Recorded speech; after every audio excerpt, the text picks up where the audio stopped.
Johnny మాస్టర్కు సంబంధించి ఇంకో కీలకమైనటువంటి అప్డేట్. ఆల్రెడీ జానీ మాస్టర్ను అరెస్ట్ చేసిరు పోలీసులు, రిమాండ్కు తరలిచ్చారు. ప్రజెంట్ ఆయన బెయిల్ పిటిషన్ కూడా వేసినట్టున్నారు. సరే, ఈయన రిమాండ్ రిపోర్ట్లో పోలీసులు అయితే కీలక విషయాలను బయటకు పెట్టిరంట. ఇన్ని రోజులు జానీ మాస్టర్ నేరం చేయలేదని ఒక వర్గం అయితే వాదిస్తుంది. దానికి పూర్తి విరుద్ధంగా ఈ రిమాండ్ రిపోర్ట్ అనేది ఉంది. ఆయన నేరాన్ని అంగీకరించినట. నేను చేసింది నిజమే, ఆమెను వేధించిన, ఆమె మీద లైంగిక దాడి చేసిన అన్న విషయాన్ని జానీ మాస్టర్ అంగీకరించినట్టు వాళ్ళు రిమాండ్ రిపోర్ట్లో చెప్పిర్రు. 2019లో ఈ బాధితురాలికి జానీ మాస్టర్తో పరిచయం అయిందట. దురుద్దేశంతో ఆమెను అసిస్టెంట్గా చేర్చుకున్నారట. ఆమె మీద కన్నేసినట, వేసి ఆమెను అసిస్టెంట్గా చేర్చుకున్నారట. ఆ తర్వాత నెక్స్ట్ ఇయర్ 2020లో ముంబైలో ఉన్నటువంటి ఒక హోటల్లో ఫస్ట్ ఆమె మీద లైంగిక దాడి చేసినట. అప్పుడు బాధితురాలి వయసు కేవలం 16 ఏళ్ళంట, ఆమె మైనర్.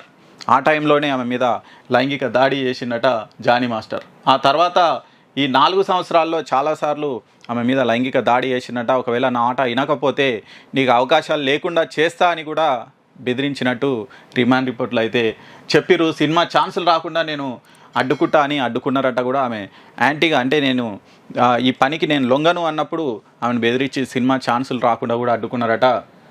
ఈ జానీ మాస్టర్ భార్య కూడా బాధితురాలని బెదిరించిర్రు అని పోలీసులు రిమాండ్ రిపోర్ట్లో అయితే చెప్పిరట. మరి ఆమె బాధితురాలు ఏదైతే ఆరోపిస్తుందో అవన్నీ కూడా నిజాలే అని రిమాండ్ రిపోర్టులో, జానీ మాస్టర్కు సంబంధించినటువంటి రిమాండ్ రిపోర్టులో పోలీసులు అయితే చెప్పినటువంటి పరిస్థితి కనిపిస్తుంది. మరి జానీ మాస్టర్ మీద ఎలాంటి చర్యలు తీసుకుంటారు అనేది ఖచ్చితంగా చూడాలి. ఎందుకంటే ఇండస్ట్రీలో ఇక చాలామంది చెప్తున్నారు, అసలు ఈ 4 సంవత్సరాలు ఏం చేసింది ఆమె ఇష్టం లేకుండానే ఇట్లా చేసిందే, ఏదో విభేదాలు వచ్చి కావాలని ఆమె మీద బురద తల్లుతుందని ఒక వర్గం, అంటే జానీ మాస్టర్కి సపోర్ట్గా ఒక వర్గం ఉన్నది, వాళ్ళైతే అది వాదిస్తున్నారు. కొంతమంది అయితే బాధితురాలు సపోర్ట్గా ఉన్నారు. కానీ పోలీసుల రిమాండ్ రిపోర్ట్ మాత్రం బాధితురాలు చెప్పిందే ఇక్కడ కనిపిస్తుంది రిమాండ్ రిపోర్ట్లో. మరి ఇప్పుడు సపోర్ట్ చేసే వాళ్ళు ఏం చేస్తారు అనేది చూడాలి ఖచ్చితంగా. అంటే ఈ ఇండస్ట్రీలో పెరిగిపోతున్నటువంటి ఇటువంటి దాని మీద ఖచ్చితంగా చర్యలు అయితే తీసుకోవాల్సిన అవసరం ఉంది.